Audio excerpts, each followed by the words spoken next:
Shalom, puji nama Tuhan. Saya percaya kita semua adalah umat yang diberkati oleh Tuhan.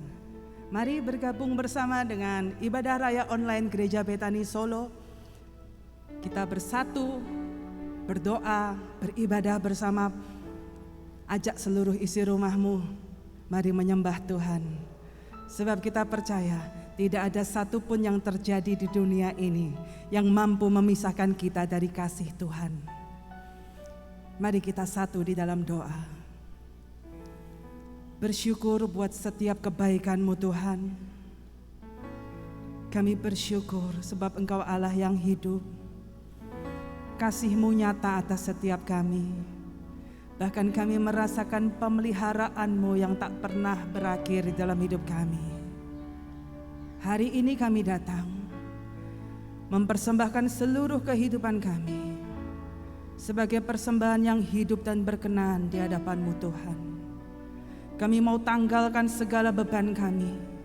Satu tujuan kami adalah menyembah-Mu, memberi bau-bauan yang harum di hadapan-Mu Tuhan. Biar Engkau berkenan dan Engkau melihat seluruh isi hati kami.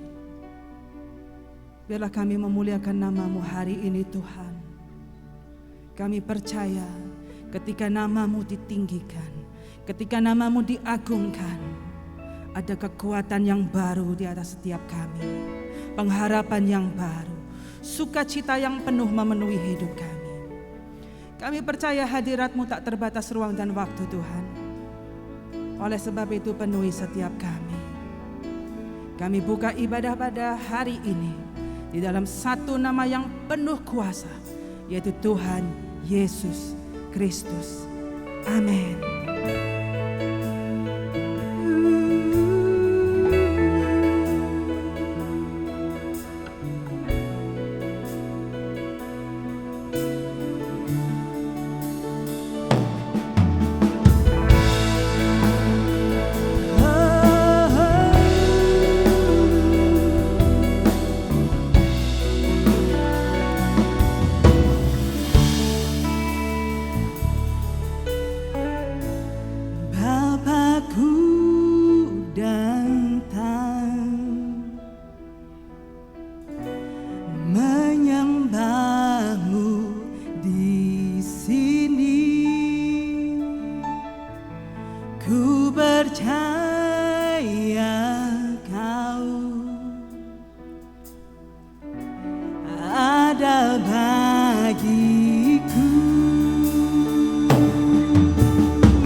segenap hatimu.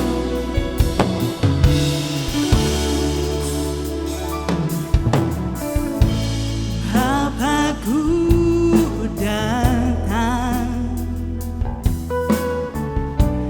menyembahmu di sini.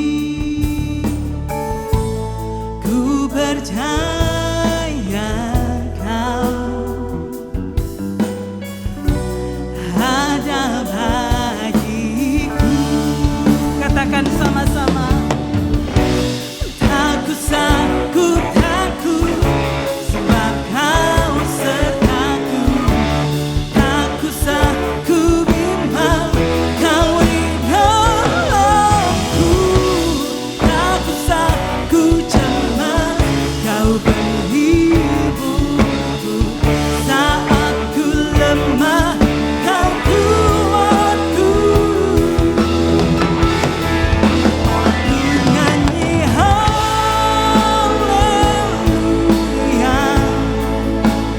ku nyanyi haleluya.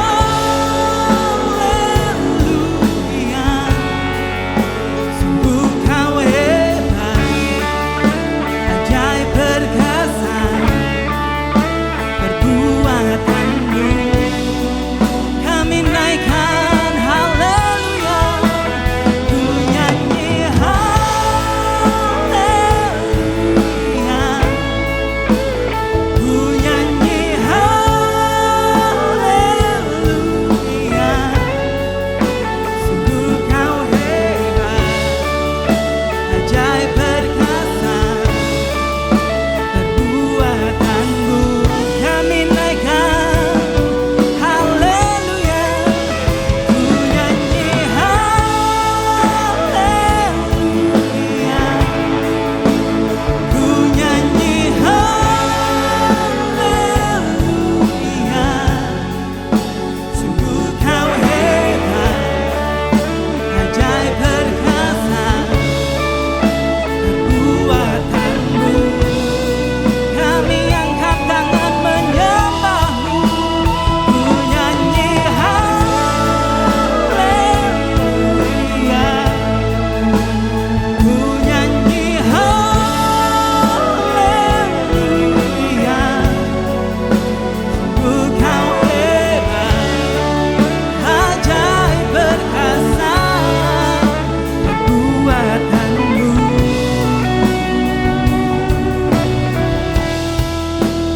Ku nyanyi haleluya,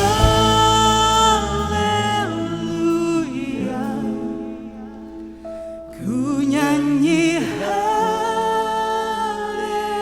haleluya. Sungguh kau hebat, ajaib perkasa perbuatanmu. Dengan segenap hati naikkan ucapan syukur. Ku nyanyi haleluya,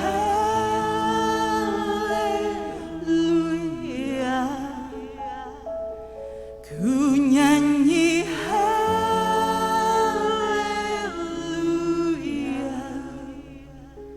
Sungguh kau hebat, ajaib perkasa perbuatanmu. Katakan di hidupku,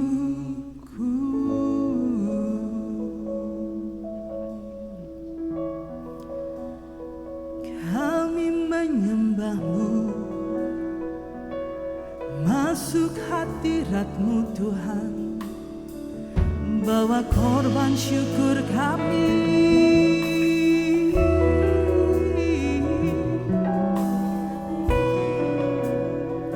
Biar jadi persembahan yang berkenan di hadapan-Mu. Segenap hati kami, segenap kekuatan kami, kami bawa ke hadapan-Mu. Oh Yesus,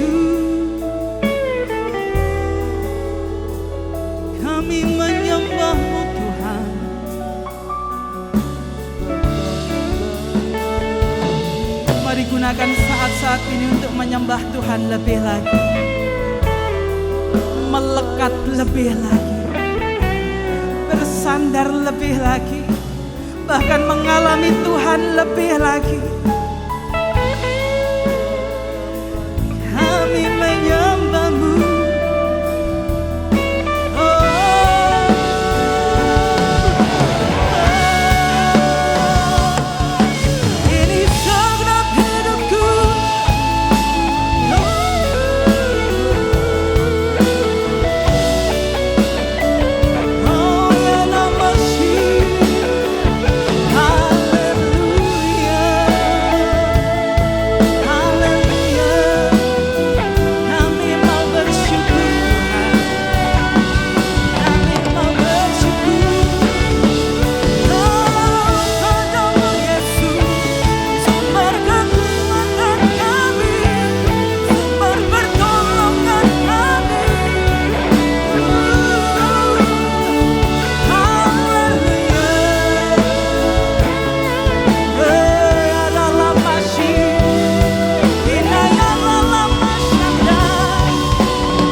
sebab Engkau Allah sumber kekuatan kami. Haleluya, sama-sama yang kita percaya katakan amin. Siap memuji Tuhan lebih lagi, sebab hanya Yesus Tuhan sumber kekuatan kita.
Umat yang dikasih oleh Tuhan, dan kita adalah umat yang lebih daripada pemenang, sebab kita memiliki Yesus sumber kekuatan kita, sumber kemenangan kita.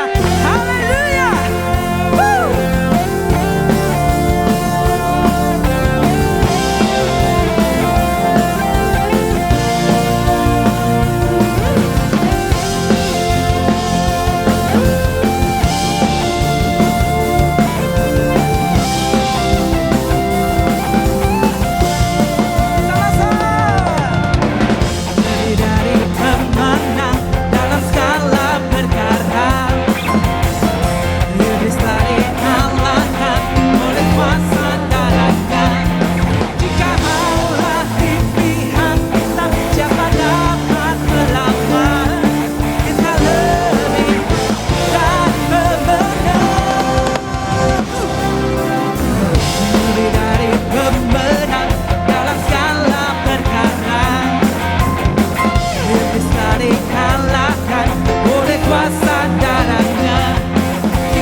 Pujilah Tuhan. Tiba saatnya kita akan memberikan persembahan. Saudara dapat menyaksikan QRIS Gereja Betani Solo dan nomor rekening Gereja Betani Solo pada tayangan berikut ini. Dan kita juga akan menyaksikan tayangan untuk sepekan ke depan. Tuhan Yesus memberkati. Rasakan zaman kuasa Tuhan dalam Night of Worship ditayangkan secara premier melalui channel YouTube Betani Solo. Jumat 30 Juli 2021 pukul 18 waktu Indonesia Barat bersama Jonathan Chris.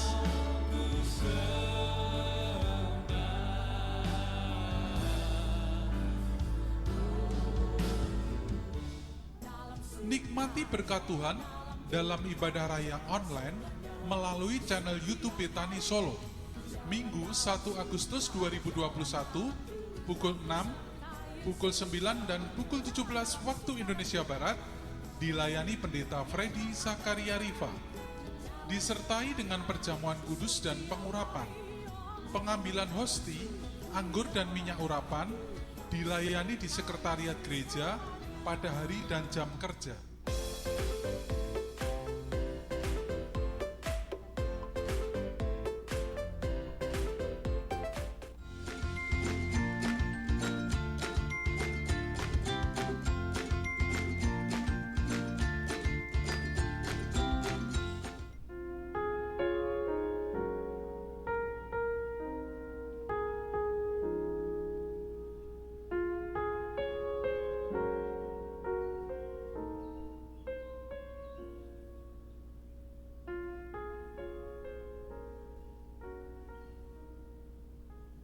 Puji Tuhan, mari kita siapkan hati kita.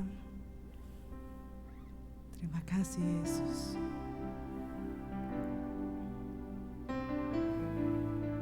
Kami mau mengasihi Engkau lebih lagi Tuhan.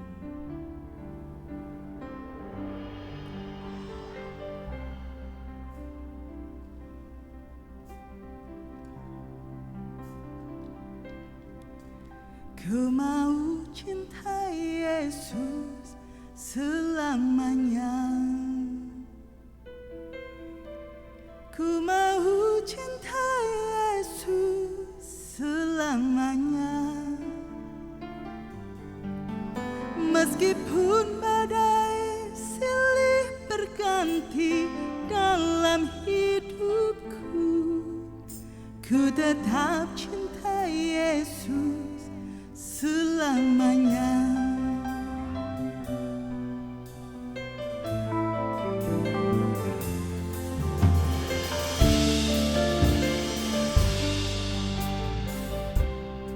Sama-sama katakan, ku mau cintai Yesus selamanya. Ku mau cintai Yesus selamanya. Meskipun badai silih berganti dalam hidupku, ku tetap cintai Yesus selamanya. Ya Allah Bapa, ini aku anakku, layakkanlah seluruh hidupku. Ya Allah Bapa, ini aku anakmu, pakailah sesuai dengan rencana.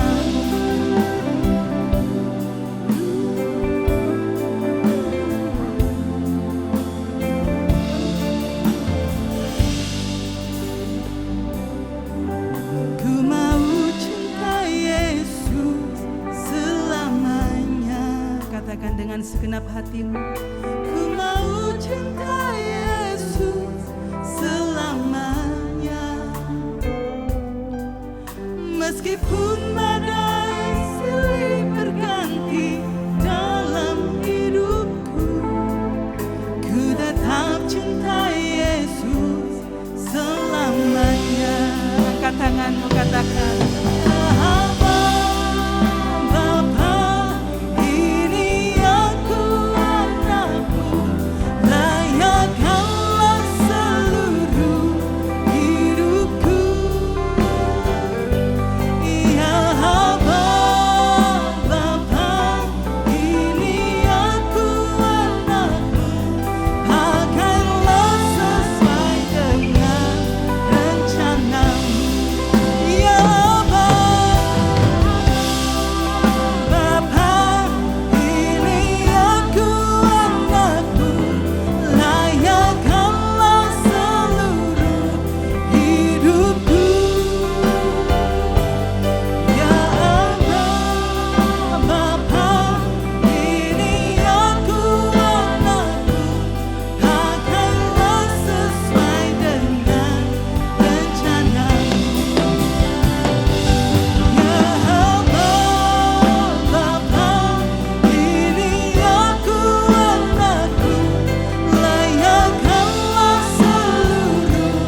sekali lagi. Hanyalah sesuai dengan rencanamu.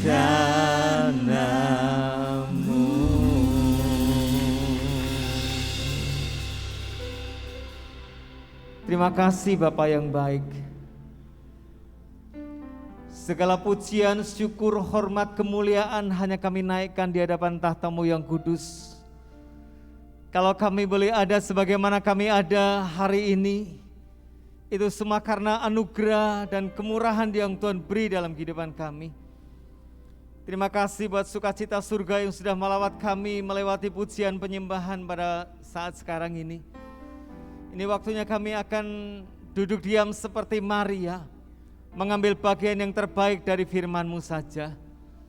Mari Bapa, taruh urapan-Mu atas hamba-Mu, taruh urapan-Mu juga atas kami semua yang mendengarkan firman-Mu pada saat sekarang ini.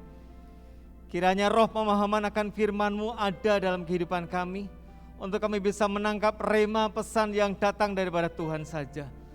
Segala kuasa dalam bentuk apapun juga yang hendak mencuri firman-Mu, yang hendak menghalangi firman-Mu sampai ke hati dan pikiran kami sepakat dalam nama Yesus, kami tolak kuasanya. Biarlah Roh Kudus saja leluasa berkarya di tengah-tengah kami, mengajar kami, menegur kami, memberkati kami pada saat sekarang ini. Makasih Bapa, dalam berkat nama Tuhan Yesus Kristus, nama di atas segala nama, kami sambut berkat firman-Mu. Haleluya, sama-sama katakan amin. Berikan tepuk tangan yang meriah buat Tuhan kita Yesus Kristus. Shalom saudara, apa kabar? Luar biasa baik, luar biasa bersyukur. Kita tentu mengucap syukur kalau kita boleh ada sebagaimana kita ada hari ini. Kita boleh dalam keadaan sehat, kita boleh menikmati ibadah pada hari ini, semua karena anugerah dan kemurahan yang Tuhan berikan dalam kehidupan kita. Tentunya saya pada pagi hari ini juga mengucap syukur kepada Tuhan, dan saya mengucapkan terima kasih kepada Pak Gembala dan Bu Gembala yang sudah memberikan kesempatan buat saya boleh ada menyampaikan pesan firman Tuhan pada saat sekarang ini. Saya percaya Tuhan punya rencana yang indah dalam kehidupan kita. Baik, Bapak Ibu yang dikasihi Tuhan, mari kita lihat sama-sama di dalam satu tema yang saya ingin bagi kepada saudara. Temanya adalah ujian iman. Hari-hari ini kita semua menghadapi yang namanya ujian iman. Kenapa demikian? Karena di tengah-tengah suasana pandemi, di tengah-tengah suasana yang susah, yang sulit hari-hari ini, kita harus tetap punya iman yang tangguh, iman yang utuh, iman yang kuat, sehingga kita akan teruji iman kita. Sebab apa? Ketika anak manusia datang yang kedua kalinya kelak, dia tidak pernah tanya seberapa lama engkau menjadi orang Kristen. Dia juga enggak akan mempertanyakan seberapa aktif engkau di gereja, atau mungkin jabatanmu apa di sebuah gereja, atau bahkan di sebuah sinode. Tapi yang dia cari, apakah ada iman di hati kita? Apakah masih ada iman ada dalam kehidupan kita? Nah, oleh sebab itulah ketika saya dapat tugas untuk sampaikan pesan firman Tuhan pada saat sekarang ini, ada satu hal yang ada di dada saya tentang ujian iman. Karena sebelumnya ada satu ayat yang saya ingin bagi kepada saudara semuanya untuk kita baca bersama-sama. Ayat ini berkata demikian: Tuhan akan mengangkat engkau menjadi kepala dan bukan menjadi ekor. Engkau akan tetap naik dan bukan turun, apabila engkau mendengarkan perintah Tuhan Allahmu yang kusampaikan pada hari ini, kau lakukan dengan setia. Bapak Ibu yang dikasihi Tuhan, kita melihat ini adalah firman Tuhan. Yesaya 55 ayat yang ke-11 berkata bahwa firman Tuhan tidak akan pernah kembali dengan sia-sia.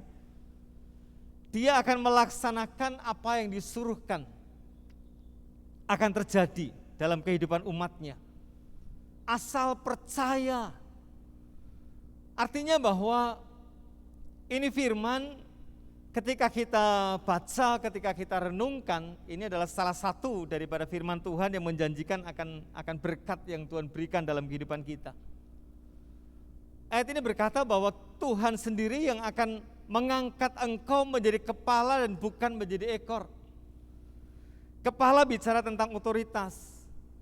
Kepala pemimpin bicara tentang sebuah penentu pengaruh dalam sebuah komunitas di mana Tuhan tempatkan kita. Nah, artinya bahwa dalam situasi apapun Tuhan berjanji akan memberikan otoritas kuasanya dalam kehidupan kita untuk melengkapi kita menghadapi segala sesuatu dalam kehidupan kita.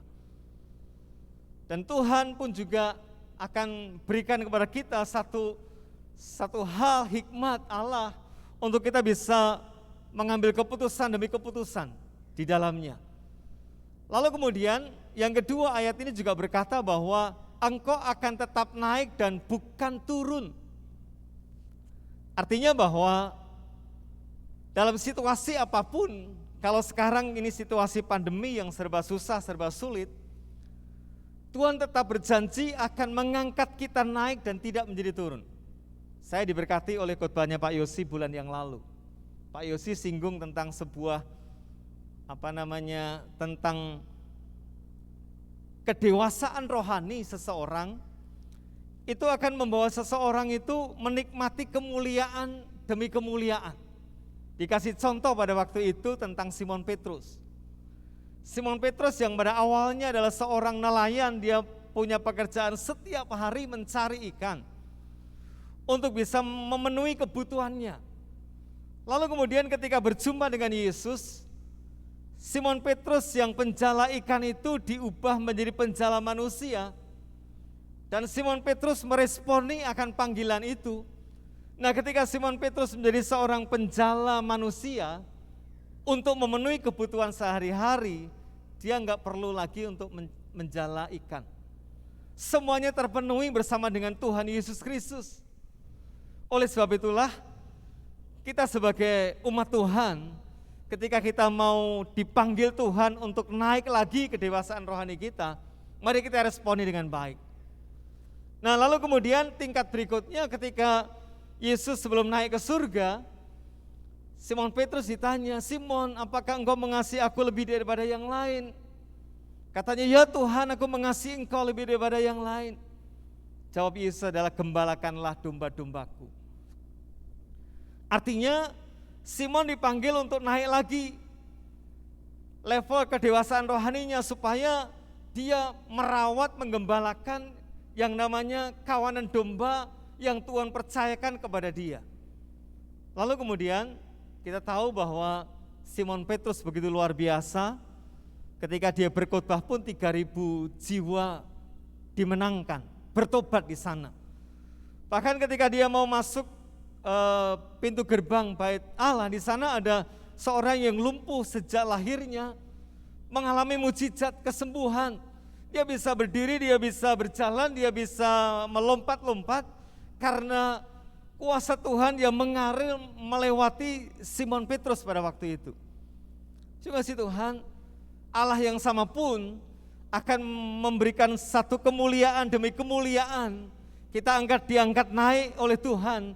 Ketika level rohani kita pun juga akan menuju kedewasaan rohani yang naik lagi. Kasih Tuhan, ini adalah firman Tuhan. Firman Tuhan tidak akan pernah kembali dengan sia-sia. Walaupun situasi sepertinya enggak mungkin kita akan diangkat naik pada situasi pandemi sekarang ini. Tapi saya percaya bahwa asal kita percaya dengan iman kita, maka itu akan terjadi. Yang setuju katakan amin. Terima kasih Tuhan.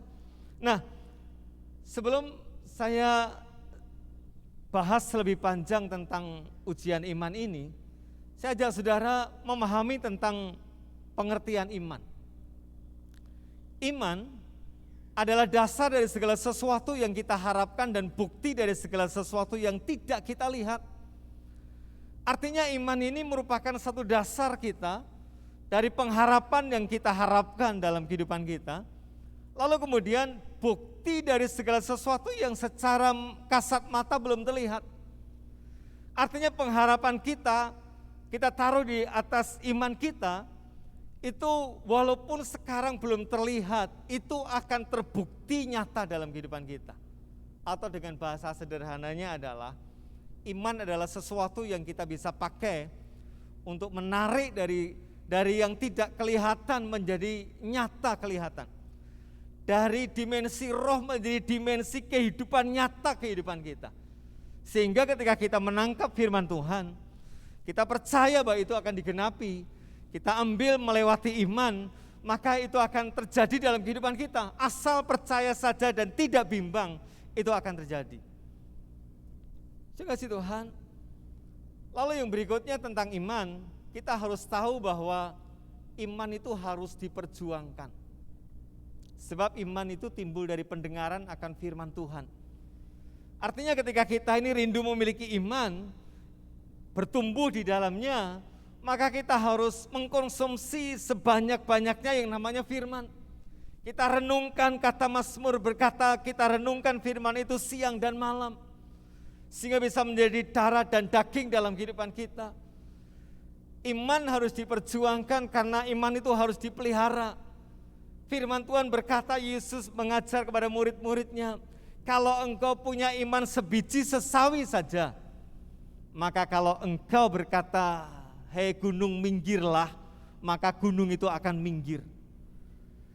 Iman sebiji sesawi Yesus ajarkan pada waktu itu. Yesus bukan sedang mengajar tentang dimensi iman yang sebesar biji sesawi yang kecil itu, tapi mengajarkan tentang potensi iman yang walaupun dia kecil tapi berpotensi menjadi benih yang akhirnya bisa bertumbuh menjadi sebatang pohon, yang akhirnya bisa bertumbuh menjadi besar. Artinya bahwa iman harus diperjuangkan, iman harus dirawat, iman harus dipelihara, sehingga tidak akan mengalami yang namanya gagal dalam iman kita. Lalu kasih Tuhan, kalau kita perhatikan bagaimana kita bisa tahu kadar iman kita. Iman kita kuatkah? Iman kita lemahkah? Atau masihkah ada iman di hati kita? Seberapa besar iman yang kita miliki hari-hari ini, itu akan terlihat ketika kita ini sedang masuk dalam ujian iman. Kapan itu ujian iman boleh ada? Yaitu ketika kita ini sedang punya persoalan. Ketika persoalan menghimpit hidup kita, itulah waktunya kita ini sedang mengerjakan yang namanya ujian iman. Seberapa tangguh iman kita, seberapa kuat iman kita, atau mungkin seberapa lemah iman kita. Itu akan terlihat ketika kita punya persoalan, ketika kita punya pergumulan, ketika kita sedang menghadapi yang namanya penderitaan dalam kehidupan ini. Lalu kemudian ujian iman itu terlihat ketika antara firman dan kenyataan berbeda. Firman Tuhan berkata bahwa aku datang untuk memberikan hidup dan memberikannya dalam segala kelimpahan. Tapi faktanya kok sulit, kok susah, kok berat, kok kurang hari-hari ini. Cuma sih Tuhan, jangan khawatir, lebih percayai firman daripada kenyataan yang ada. Sebab Rasul Paulus berkata, hidup kita ini hidup bukan karena melihat, tapi hidup karena percaya. Yang paham katakan amin. Oleh sebab itulah, hari-hari ini ketika kita menghadapi situasi pandemi, inilah waktunya kita akan diuji iman kita. Seberapa besar, seberapa tangguh iman kita, atau mungkin iman kita sedang mengalami penurunan, atau mungkin iman kita sedang diuji lewat persoalan, di mana faktanya tidak sama dengan firman Tuhan yang kita baca, yang kita renungkan. Tapi percayai firman Tuhan, sebab firman Tuhan itu tidak akan pernah gagal. Firman Tuhan tidak pernah kembali dengan kosong. Firman Tuhan akan terjadi seperti yang disuruhkan oleh Tuhan sendiri. Yang selanjutnya, ketika kita mengalami jalan buntu, itulah waktunya Tuhan akan menguji iman kita. Kita mungkin sudah berusaha, kita sudah berjuang, tapi sepertinya kok tidak ada jalan keluar. Sepertinya semua pintu tertutup untuk kita, enggak ada jalan keluar, jalan buntu. Saya ingat satu pujian yang berkata, Dia buka jalan saat tiada jalan, dengan ajaib dan kuasanya dibukanya jalanku. Artinya Tuhan sanggup membuka jalan ketika kita menghadapi jalan buntu, asal percaya saja. Tapi kalau kita ragu, kita bimbang akan kuasa Tuhan, itu juga gak akan terjadi. Kalau Tuhan sendiri akan sudah membukakan pintu-pintu buat kita, gak ada kuasa lain yang sanggup menutupnya. Kasih Tuhan, yang berikutnya ketika kemustahilan ada di depan mata kita. Sering kita menghadapi hal-hal yang enggak masuk akal. Mana mungkin semua kebutuhanku bisa terpenuhi? Mana mungkin omsetku bisa naik hari-hari ini? Kasih Tuhan, bagi Tuhan tidak ada yang mustahil. Sekalipun dalam suasana pandemi, Tuhan selalu sanggup untuk bisa memberkati engkau dengan caranya yang ajaib. Membukakan pintu-pintu terbuka buat engkau dengan caranya yang ajaib. Ketika kemustahilan ada di depan mata kita, itulah waktunya imanmu sedang diuji. Imanmu akan muncul seperti emas. Oleh sebab itulah, mari kita sadari bahwa yang namanya iman itu harus diperjuangkan. Iman itu harus teruji dengan baik. Terima kasih Tuhan. Jadi ketika kita menghadapi satu kenyataan yang berbeda dengan firman Tuhan, kita harus sadari bahwa percayai firman lebih daripada yang lain. Kasih Tuhan, ada beberapa hal yang saya rindu bagi kepada saudara pada saat sekarang ini, tentang bagaimana di tengah-tengah ujian iman kita hari-hari ini, kita akan bisa lulus, kita akan bisa menang. Karena kalau kita gagal, maka kita akan kandas iman kita. Kita akan gugur iman kita. Kita akan makin melemah iman kita. Nah, oleh sebab itulah ada beberapa hal yang saya ingin bagi kepada saudara. Sebab apa yang namanya iman itu harus dilakukan. Iman tanpa perbuatan mati. Artinya kita harus melakukan sesuatu yang seharusnya kita lakukan, maka Tuhan akan mengerjakan bagiannya. Kita mengerjakan bagian kita, Tuhan mengerjakan bagiannya. Terima kasih Tuhan. Ada beberapa hal yang bisa menghambat kita ini mengalami kemenangan dalam ujian iman. Yang pertama yaitu cara pandang. Cara pandang kita itu sangat menentukan di dalam ujian iman kita. Mata adalah pelita tubuh. Jika mata ini baik, maka teranglah seluruh tubuh. Tapi kalau mata ini jahat, gelaplah seluruh tubuh kita. Terima kasih Tuhan, cara pandang kita ini melewati mata rohani kita. Kita harus memiliki cara pandang yang baik, cara pandang yang benar, sesuai dengan cara pandang Allah di dalam kehidupan kita. Sebab Allah punya rencana yang indah, Allah punya rencana yang sempurna dalam kehidupan kita. Terima kasih Tuhan, cara pandang yang bagaimana? Kita tentu ingat tentang peristiwa yang sangat familiar sekali ketika Musa memimpin umat Israel untuk bisa memasuki tanah Kanaan, tanah perjanjian. Dipilihnya 12 orang untuk mewakili daripada 12 suku untuk bisa survei lokasi, untuk bisa melihat keadaan yang ada.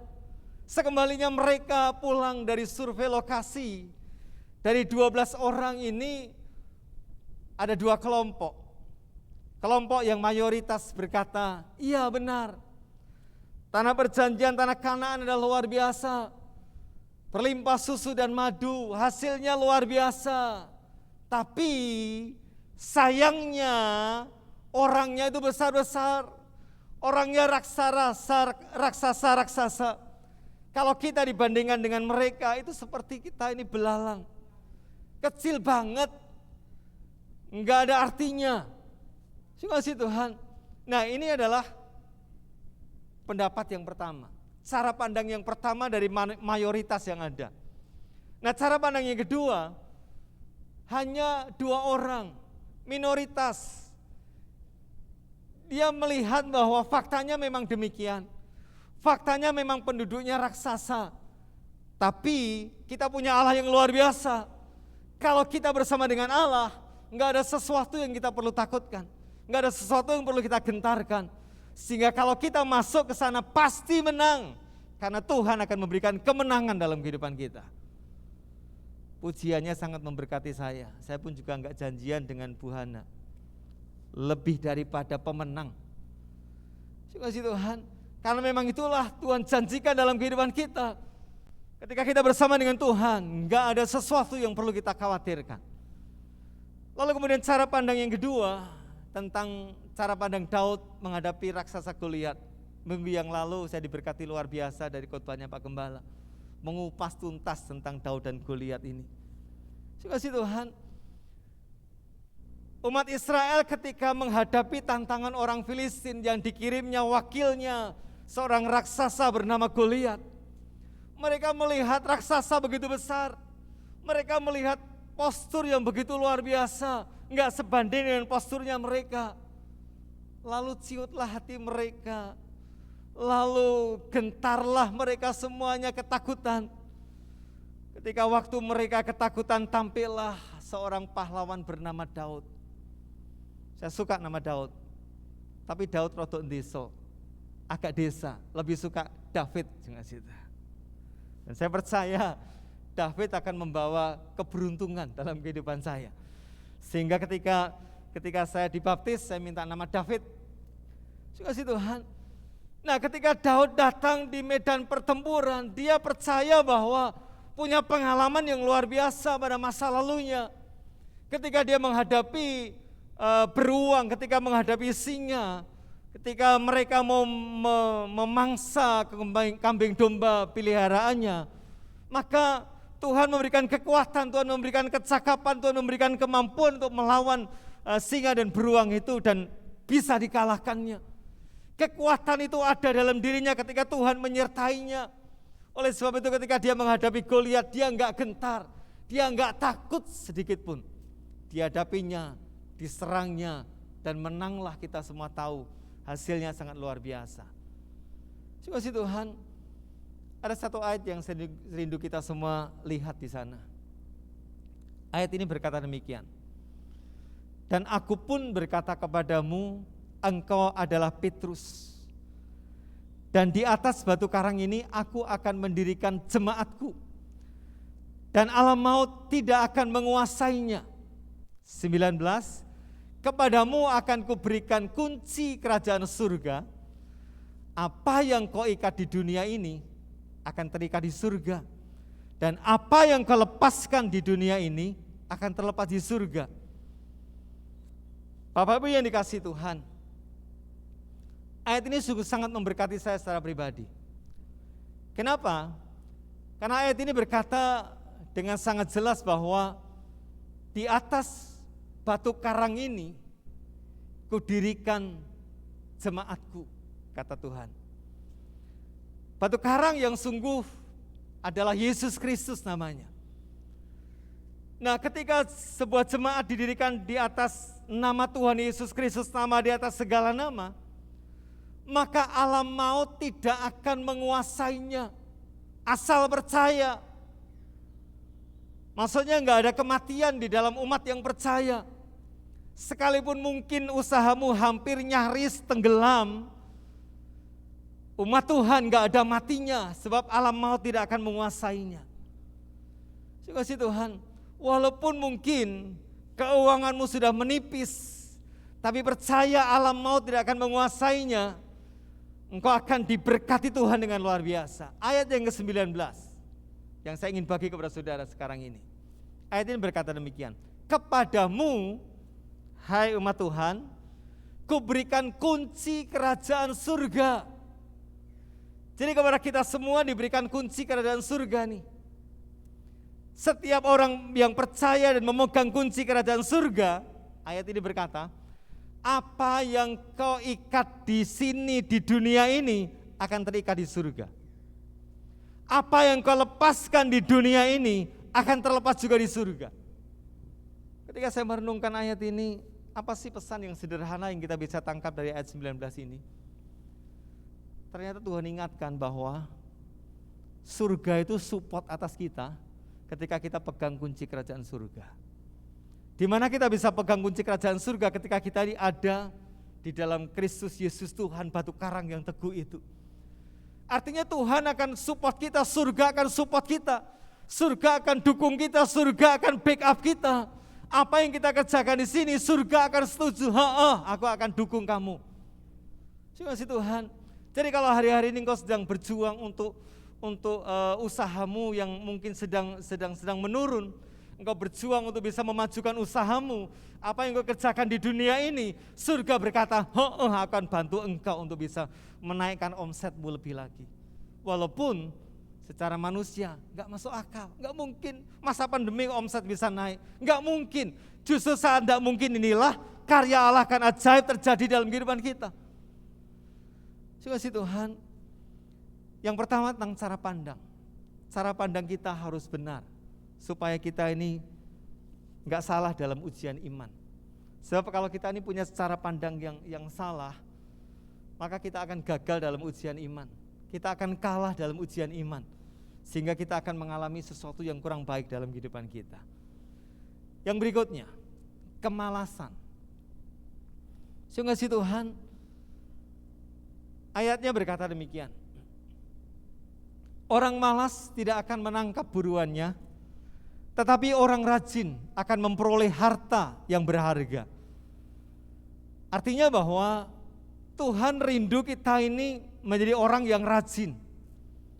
Sebab ketika kita ini malas, maka itu tidak bisa menjadi saksi bagi dunia. Terima kasih Tuhan, sering kita ini orang Kristen cuman mengandalkan doa, tapi enggak mau berusaha. Malas melakukannya. Saya ingat tentang Matius pasal 7 yang ke-7 berkata bahwa mintalah maka akan diberikan kepadamu. Carilah maka engkau akan mendapatkannya. Ketoklah pintu akan dibukakan bagimu. Itu ayat tidak sesederhana itu. Pengertian yang benar adalah mintalah dan terus minta, maka akan diberikannya kepadamu. Carilah dan terus mencari, maka engkau akan bisa mendapatkannya. Ketoklah dan terus mengetuk, pintu itu akan dibukakan bagimu. Artinya Tuhan ingin kita ini melakukan dengan rajin apa yang kita harus kerjakan. Terima kasih Tuhan. Kemalasan akan mendatangkan sesuatu yang buruk dalam kehidupan kita. Kemalasan itu ketika kita ini menunda melakukan apa yang harus kita lakukan. Mungkin ketika kita ini dihadapkan pada pekerjaan, biasanya nih, itu sangat lazim sekali. Dunia mahasiswa ketika dapatkan satu tugas untuk bisa dikerjakan, selalu berpikir, waktunya masih lama, besok saja. Akhirnya ketika sedang menghadapi deadline, syarat untuk memaju ujian, itu harus selesai yang namanya tugas-tugas itu harus dikumpulkan, maka akhirnya wayangan. Harus lembur-lembur untuk bisa menyelesaikannya dan hasilnya pun juga enggak maksimal. Menunda pekerjaan adalah kebiasaan manusia, karena dasar manusia adalah malas. Tapi kita sadari bahwa mengerjakan dengan secepat-cepatnya itu adalah hal yang terbaik untuk kita bisa menang dalam ujian iman kita. Kurang bertekun, mudah menyerah. Mungkin kita sudah mengerjakan sesuatu, tapi ketika kita dihadapkan pada satu hambatan, dihadapkan pada satu kesulitan di depan kita, rasanya kita mulai give up, menyerah. Rasanya kita gampang menyerah ketika kita menghadapi kesulitan yang menghadang dalam kehidupan kita. Tuhan ingin kita ini bertekun, tidak mudah menyerah. Sebab apa? Tuhan menyertai kita, sebab Allah di pihak kita, sebab surga membackup kita, surga mendukung kita, sehingga kita harus tunjukkan bahwa kita harus menjadi orang yang pantang menyerah. Kesulitan boleh ada, tapi kalau Tuhan di pihak kita, pasti kita akan bisa melewatinya dengan baik. Yang ketiga, kemalasan itu sering kita ini menghadapi yang namanya batasan semu. Kita enggak berani melewati batasan semu. Apa sih batasan semu itu? Sering ketika kita dihadapkan pada satu pekerjaan begitu, ketika kita ini masih muda, kita berkata, jangan akulah, aku enggak mampu karena aku masih muda, belum berpengalaman, belum cukup kecakapanku, itu yang senior dulu aja. Terima kasih Tuhan. Ini batasan semu. Sebenarnya ketika sudah ditunjuk oleh seseorang untuk bisa mengerjakan sesuatu, itu adalah rencana Tuhan untuk engkau boleh mengalami kemajuan dalam hidupmu. Tapi sering kita ini tidak berani menghadapi yang namanya batasan semu. Batasan semu yang lain ketika kita ini mungkin sudah tua, Tuhan, sudah usianya, sudah umur, lalu kemudian dihadapkan satu pekerjaan, dia berkata begini, dia berkata bahwa aku sudah gak segesit dulu, aku tidak sekuat dulu, aku tidak setangguh dulu. Kasih ada anak muda itu loh, yang mereka lebih kuat, mereka lebih pintar, mereka lebih cakap daripada aku yang sudah tua. Kasih Tuhan, batasan semu ini harus kita tanggulangi dengan baik. Kita harus berani melewatinya. Kenapa? Karena setiap tugas yang diberikan buat kita, Tuhan pasti menyertai. Sekalipun kita sudah usia, tapi percaya Tuhan memberikan kemampuan, Tuhan memberikan kekuatan, sehingga batasan semu bisa kita lewati. Sekalipun kita muda, belum banyak pengalaman, tapi kalau asal engkau mau menikmati, menerima tugas itu, maka engkau akan diberikan kemampuan, diberikan kecakapan. Ketika seseorang diajak pelayanan biasanya, jangan aku, yang lainnya saja. Kasih Tuhan, aku belum punya pengalaman, aku masih muda. Saudara, kesempatan itu tidak akan terulang kembali. Nah, oleh sebab itulah, setiap kali kesempatan engkau diberikan satu tugas tanggung jawab, responi dengan baik, lewati yang namanya batasan semu yang ada dalam kehidupan kita. Dua hal kita sudah pelajari pada saat sekarang ini, bagaimana kita bisa menghadapi yang namanya ujian iman dengan baik, ketika kita ini punya cara pandang yang baik, cara pandang yang benar. Sebab mata adalah pelita tubuh, mata hati kita pelita kehidupan kita. Yang kedua tentang kemalasan. Sering kita ini malas melakukan sesuatu, sering kita ini menunda pekerjaan, sering kita ini punya batasan semu yang kita enggak berani untuk bisa melewatinya. Kasih Tuhan. Yang ketiga atau yang terakhir adalah menolak perkara kecil. Maksud saya di sini adalah tidak setia dalam perkara yang kecil. Kasih Tuhan, cerita yang sangat populer sekali ketika seorang tuan mau meninggalkan, mau pergi ke satu tempat, dia panggil hamba-hambanya, yang satu diberi 1 talenta, yang berikutnya diberi 2 talenta, yang berikutnya dikasih 5 talenta. Sepulangnya tuan itu datang meminta pertanggungjawaban dari para hambanya ini. Yang 2 dan yang 5 talenta diberikan kepercayaan itu bisa mengembalikan, bisa mengembangkan. Yang 2 talenta nambah 2 talenta, yang 5 talenta nambah 5 talenta. Bisa bertanggung jawab. Tapi yang diberikan kepercayaan 1 talenta, dia enggak setia dalam perkara yang kecil. Dia punya cara pandang yang kurang baik. Dia berpikir bahwa tuannya ini jahat. Kasih Tuhan. Nah, oleh sebab itulah ketika kita ini dihadapkan pada satu perkara yang kecil, jangan kita ini menyia-nyiakan kesempatan itu. Kita syukuri kesempatan sekecil apapun. Kasih Tuhan, ketika awal-awal saya pelayanan, saya ini bukan dari lulusan teologi, saya ini enggak ngerti di dalam pendalaman Alkitab, tapi dibimbing oleh Pak Gembala. Ketika Pak Gembala kasih tugas untuk khotbah doa pagi, kasih Tuhan, khotbah doa pagi itu yang datang enggak seberapa. Coba kalau waktu itu saya enggak menangkap satu tugas yang mungkin sederhana, yang kecil ini, maka saya enggak akan bisa mengalami yang namanya pertumbuhan. Melewati khotbah doa pagi, saya bisa bertumbuh. Dari doa pagi, doa puasa, doa malam, ibadah raya, kasih Tuhan, bisa bertumbuh karena apa? Perkara yang kecil, yang sederhana. Khotbah di FA, cuma 10 orang, 15 orang, kasih Tuhan. Tapi lewat itulah Tuhan berikan satu tantangan buat kita. Kalau kita setia dalam perkara yang kecil, Tuhan akan berikan perkara yang lebih besar dalam kehidupan kita. Saudara, sering kita ini fokus melihat apa yang tidak ada dalam genggaman kita. Kita melihat itu yang di luar, yang jauh, yang sana.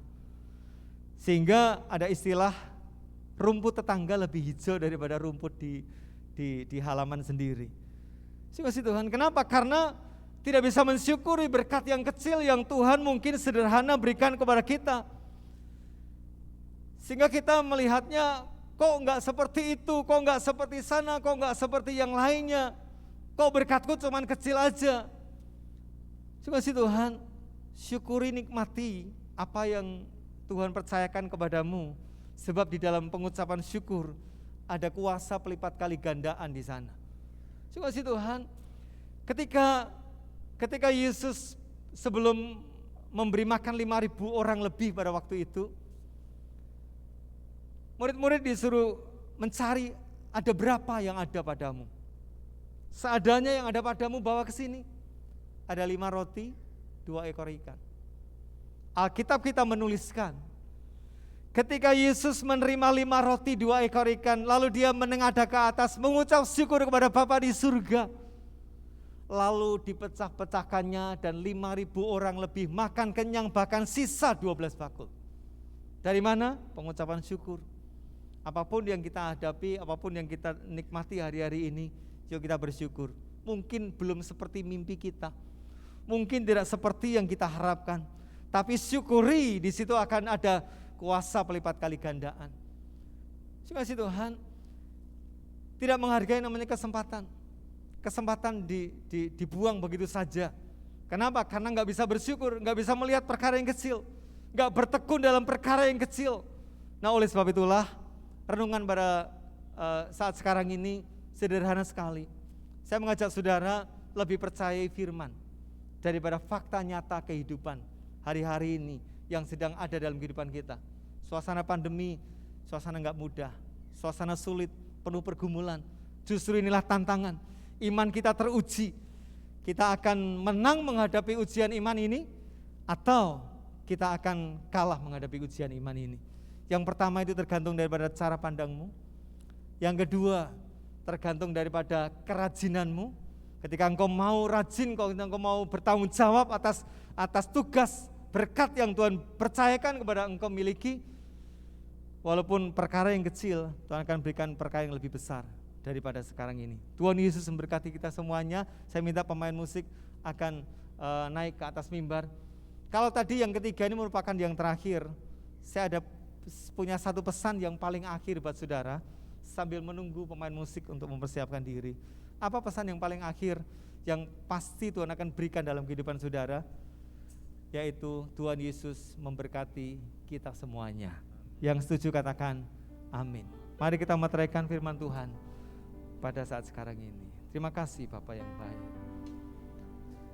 Terima kasih Bapa yang mengikuti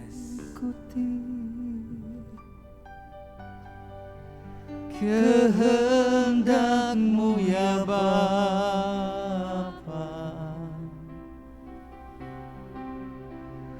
Ku mau selalu menyenangkan hati-Mu. Katakan sama-sama, mataku tertuju padamu. Mataku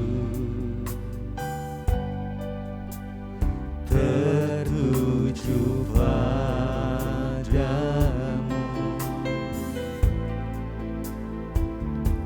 Segenap hidupku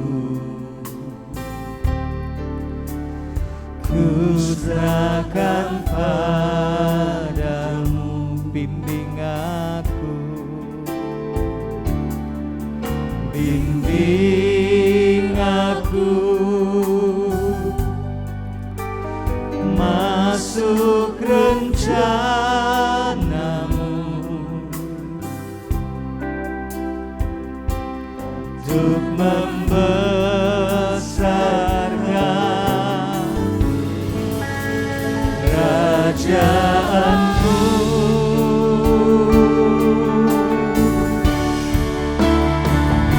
Mau mengikuti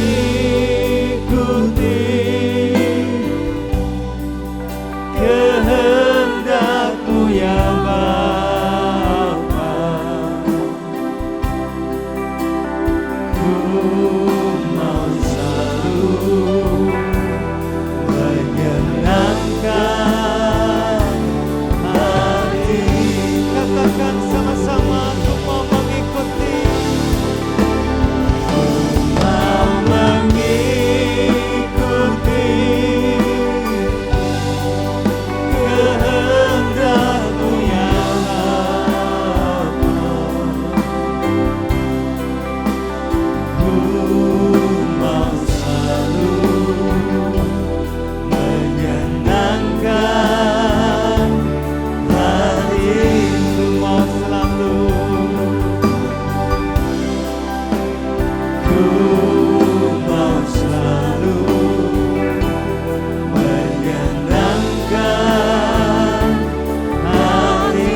Terima kasih Bapa yang baik buat firman-Mu pada saat sekarang ini. Firman-Mu mengingatkan kami akan hari-hari ini yang suasana serba sulit, suasana serba susah. Banyak yang terdampak dari pandemi corona. Namun kami percaya inilah waktunya kami akan menghadapi yang namanya ujian iman. Iman akan terlihat ketika ada ujian iman itu. Serba besar, seberapa tangguh iman kita. Terima kasih Bapa, meteraikan firman-Mu dalam hidup kami masing-masing. Bila firman-Mu akan berakar, bertumbuh dan berbuah dalam kehidupan kami. Bapa, izinkan hamba-Mu pada saat sekarang ini berdoa untuk jemaat-Mu yang ada di rumah masing-masing. Jemaat yang dikasihi Tuhan, secara pasti saya enggak tahu bagaimana keadaanmu hari-hari ini. Tapi yang saya tahu bahwa mata Tuhan memandang kepada kehidupanmu. Dan Dia sekali-kali tidak akan pernah meninggalkan engkau. Dia selalu ada buat engkau. Bapa, hamba-Mu berdoa buat mereka yang ada di rumah masing-masing. Atau mungkin kalau ada yang di rumah sakit yang sedang mengalami isolasi. Bapa, dalam nama Yesus sembuhkan mereka, jamah mereka. Izinkan mereka menang dalam menghadapi ujian iman hari-hari ini. Kami percaya bilur-bilur darah Yesus sudah menyembuhkan mereka. Kalau ada di antara mereka yang sedang kesulitan keuangan, mari Bapa yang baik, Engkau Allah yang menyediakan, Allah yang memberkati. Sebagaimana janji-Mu, Engkau datang memberikan hidup dan memberikannya dalam segala kelimpahan. Tuhan, jamah mereka, berkati mereka Tuhan dalam suasana pandemi. Mungkin secara manusia enggak mungkin, secara manusia mustahil. Tapi bagi Tuhan tidak ada yang mustahil. Engkau bisa memberkati mereka. Dengan cara ajaib Engkau akan membukakan pintu-pintu terbuka buat mereka. Dalam nama Tuhan Yesus Kristus. Kalau ada di antara mereka yang sedang butuh pekerjaan, mari Bapa berikan pekerjaan yang terbaik buat mereka sehingga mereka bisa punya pengalaman ditolong oleh Tuhan. Kalau ada di antara mereka yang di rumah sedang punya beban berat, mari Bapa yang baik, sebagaimana janji-Mu, marilah kepadaku engkau yang letih lesu dan beban berat. Datang kepadaku akan memberikan kelegaan kepadamu. Mereka sudah menghampiri Engkau pada saat sekarang ini ya Tuhan. Mari Engkau lepaskan beban berat mereka, sehingga mereka boleh menikmati keajaiban Tuhan, mereka boleh menikmati kelegaan dalam hidup ini.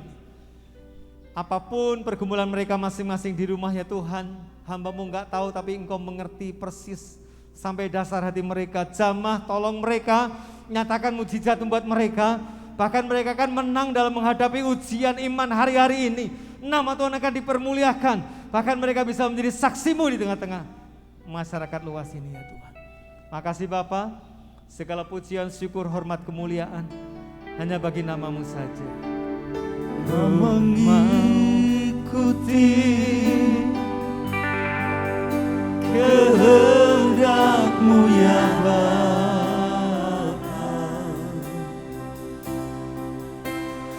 Ku mau selalu menyenangkan hari.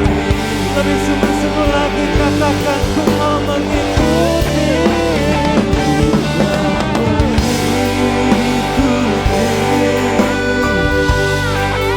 Kehendak-Mu ya Bapa.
yang melayani pada saat ini Tuhan.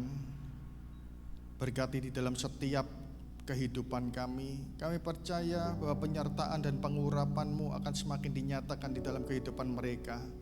Sehingga pada saat mereka melayani di kemudian hari ada banyak berkat dan impartasi yang lebih dahsyat lagi akan mengalir dan memberkati setiap jemaat-jemaat. Saat ini berkati juga kami yang mengikuti ibadah online live streaming. Pada saat ini Engkau melihat setiap tangan-tangan yang terangkat, setiap hati yang tertuju kepadamu, umat-umat-Mu yang mencari wajah-Mu. Kami percaya bahwa penyertaan dan tangan-Mu yang kuat akan terus ada memegang kami. Engkau sembuhkan saat ini yang sedang sakit. Engkau pulihkan kami yang sedang di dalam keterpurukan. Engkau berkati kami saat kami membutuhkan dengan berkat yang berlipat-lipat kali ganda. Saat ini Engkau juga melihat setiap tangan-tangan yang sudah mengembalikan segala persembahan. Kami percaya Tuhan, Engkau adalah Tuhan yang sanggup untuk memberkati kami. Pada saat ini bukakan tingkap-tingkap langit dan kami melihat Engkau sedang mencurahkan berkat atas kami semua. Berkat di dalam nama Bapa, Putra dan Roh Kudus, di dalam nama Tuhan Yesus Kristus, senantiasa ada dalam hidup kami saat ini sampai selama-lamanya, sampai Maranatha Tuhan Yesus datang kedua kalinya. Bapa, terima kasih.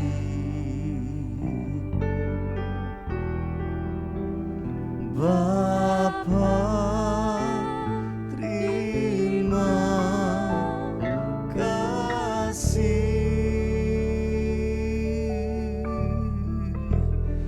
Bapa di dalam surga, ku beri terima kasih. Amin. Shalom, Tuhan Yesus memberkati.